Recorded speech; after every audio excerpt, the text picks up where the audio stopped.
दोस्तों बहुत बहुत स्वागत है आपका इस वीडियो में। तो चलिए दोस्तों वीडियो को स्टार्ट करते हैं। दोस्तों उससे पहले आपसे गुजारिश है कि प्लीज़ वीडियो को पूरा देखिएगा। पहला क्वेश्चन आपकी स्क्रीन पे है कि जालियांवाला बाग हत्याकांड के विरोध में किसने नाइटहुड की उपाधि लौटा दी थी।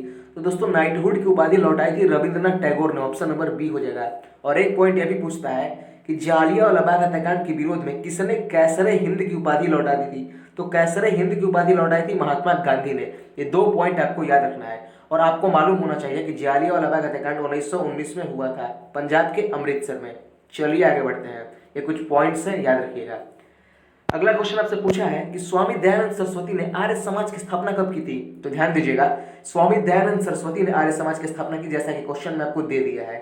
1875 में किया था इन्होंने, स्वामी दयानंद सरस्वती ने आर्य समाज की स्थापना कहाँ किया था। तो मुंबई में किया था, जगह का नाम भी पूछ सकता है। चलिए आगे बढ़ते हैं। अगला क्वेश्चन आपसे पूछा है गॉड्स ऑन कंट्री किस राज्य को कहा जाता है। तो दोस्तों गॉड्स ऑन कंट्री केरल को कहा जाता है, गॉड्स ऑन कंट्री केरल। चलिए आगे बढ़ते हैं। अगला क्वेश्चन आपसे पूछा है कि शहर लुधियाना किस नदी के तट पर बसा हुआ है। तो लुधियाना जो शहर है वो सतलज नदी के तट पर बसा हुआ है, ऑप्शन नंबर डी हो जाएगा। लुधियाना शहर सतलज नदी के तट पर बसा हुआ है और पंजाब का एक बहुत ही प्रसिद्ध शहर है लुधियाना, सतलज नदी के तट पर बसा हुआ है। चलिए आगे बढ़ते हैं।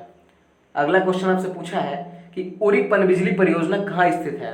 याद रखिएगा, उरी पनबिजली परियोजना जम्मू कश्मीर में स्थित है, ऑप्शन नंबर डी हो जाएगा। ऑप्शन नंबर बी हो जाएगा, Jammu Kashmir, option number B.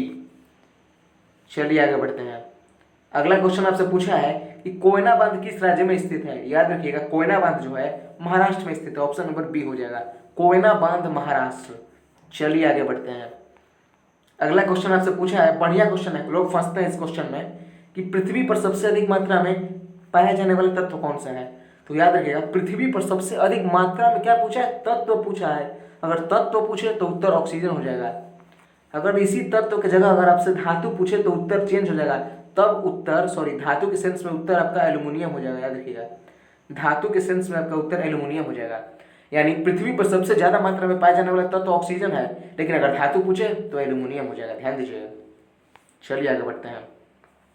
अगला क्वेश्चन आपसे पूछा है कि भारत में प्रधानमंत्री बनने के लिए कम से कम कितनी उम्र होनी चाहिए।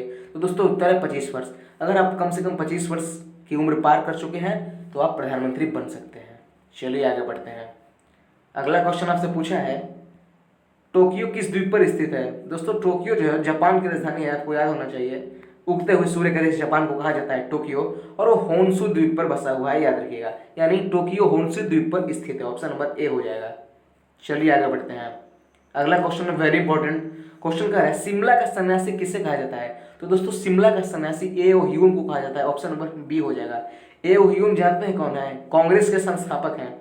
कांग्रेस की स्थापना इन्होंने ही की थी, ए.ओ. ह्यूम ने ही की थी। ए.ओ. ह्यूम जिनको शिमला का सन्यासी भी कहा जाता है। चलिए आगे बढ़ते हैं। एक और क्वेश्चन जालियांवाला बाग हत्याकांड से कि जालियांवाला बाग हत्याकांड की जांच के लिए कौन सी कमेटी बनाई गई थी। तो दोस्तों याद रखिएगा, जालियांवाला बाग हत्याकांड 1919 में हुआ था और इसके लिए कमेटी बनी थी 1920 में। तो वही तो पूछा है कि कौन सी कमेटी बनी थी। तो दोस्तों हंटर कमेटी बनी थी, ऑप्शन नंबर सी हो जाएगा। 1920 में जांच करने के लिए बनी थी, एक साल लेट। चलिए आगे बढ़ते हैं। अगला क्वेश्चन आपसे पूछा है यूरो कप 2021 किसने जीता। करंट इवेंट्स का क्वेश्चन है, चांसेस हैं इसका लगभग ही पूछेगा ही पूछेगा। यूरो कप 2021 जो है इटली ने जीता है, ऑप्शन नंबर ए हो जाएगा। और इंग्लैंड को हरा कर जीता है, वो भी याद रखिएगा, 3-2 से हराया है फाइनल में। ये भी पॉइंट याद रखिएगा, इटली ने इंग्लैंड को 3-2 से फाइनल में हराकर यूरो कप 2021 का टाइटल जीता है। चलिए आगे बढ़ते हैं। अगला क्वेश्चन आपसे पूछा है कि 49वीं समानांतर रेखा किन दो देशों के बीच स्थित है। यानी बॉर्डर लाइन है, 49वीं समानांतर रेखा जो है वो अमेरिका और कनाडा के बीच का बॉर्डर लाइन है, ऑप्शन नंबर ए हो जाएगा। 49वीं समानांतर रेखा जो है बॉर्डर लाइन है कनाडा और अमेरिका का, याद रखिएगा, वेरी इंपॉर्टेंट। आगे बढ़ते हैं। अगला क्वेश्चन आपसे पूछा है कि राष्ट्रीय गीत वंदे मातरम किस पुस्तक से लिया गया है। यानी भारत का जो राष्ट्रीय गीत है वंदे मातरम, वो किस पुस्तक से लिया गया है। तो आनंद मठ से लिया गया है, ऑप्शन नंबर बी हो जाएगा। इसके रचयिता का नाम पूछता है, याद रखिएगा, आनंद मठ के रचयिता का नाम है बंकिम चंद्र चटर्जी। और राष्ट्रीय गीत जो है इन्होंने ही लिखा है, बंकिम चंद्र चटर्जी ने। दोस्तों अगला क्वेश्चन क्या है, सर्वग्राही रक्त समूह जिसको यूनिवर्सल रिसेप्टर भी कहा जाता है, किसे कहा जाता है। तो याद रखिएगा, सर्वग्राही रक्त समूह को यूनिवर्सल रिसेप्टर भी कहा जाता है, क्योंकि एग्जाम में आपको सर्वग्राही रक्त समूह नहीं देगा, यूनिवर्सल रिसेप्टर देगा। ए बी को कहा जाता है, ऑप्शन नंबर सी हो जाएगा। और एक क्वेश्चन पूछता है एक तो पूछा है सर्वग्राही रक्त समूह, वो पूछता है सर्वदाता रक्त समूह, तो सर्वदाता पूछे तो ओ हो जाएगा और सर्वग्राही पूछे तो ए भी हो जाएगा, ध्यान दीजिएगा। चलिए आगे बढ़ते हैं। अगला क्वेश्चन पूछा है संगीत के क्षेत्र में दिया जाने वाला सबसे बड़ा पुरस्कार कौन सा है? तो संगीत के क्षेत्र में दिया जाने वाला सबसे बड़ा पुरस्कार ग्रैमी पुरस्कार, ऑप्शन नंबर ए हो जाएगा। नेक्स्ट आगे बढ़ते हैं। अगला क्वेश्चन पूछा है ज्योग्राफी से कि मानसून का आगमन सबसे पहले किस राज्य में होता है? तो याद रखिएगा मानसून का आगमन सबसे पहले केरल में होता है, लगभग जून के महीने में, जून के प्रारंभ में ही केरल में मानसून का आगमन हो जाता है। अगला क्वेश्चन आपसे पूछा है कि समुद्र के 1 केजी जल में कितना ग्राम नमक होता है? तो समुद्र के 1 केजी जल में लगभग 35 ग्राम नमक होता है, याद रखिएगा, क्वेश्चन कई बार पूछा है। आगे बढ़ते हैं। क्वेश्चन पूछा है कि WBC जिसको श्वेत रक्त कण भी कहा जाता है, श्वेत रक्त कण WBC का जीवन काल कितने दिनों का होता है? तो दोस्तों याद रखिएगा WBC का काम हमारे शरीर में है एंटीबॉडी बनाना, यानी प्रतिरक्षा तत्व बनाना। 2 से 4 दिन WBC का जो जीवन काल है 2 से 4 दिन होता है। चलिए आगे बढ़ते हैं। अगला क्वेश्चन आपसे पूछा है कि टाइफाइड से शरीर का कौन सा अंग प्रभावित होता है? तो टाइफाइड से शरीर का आंत यानी इंटेस्टाइन प्रभावित होता है। आंत को इंग्लिश में इंटेस्टाइन बोलते हैं, जो कि टाइफाइड रोग से प्रभावित होता है। और टाइफाइड जो है किसके कारण होता है, क्वेश्चन बनता है, तो जीवाणु के कारण होता है, सल्मोनेला नामक जीवाणु के कारण टाइफाइड होता है। चलिए आगे बढ़ते हैं। अगला क्वेश्चन पूछा है ग्रेनाइट किस प्रकार का चट्टान है? तो दोस्तों वेरी इंपॉर्टेंट, ग्रेनाइट जो है आग्नेय चट्टान है, एक प्रकार का आग्नेय चट्टान है।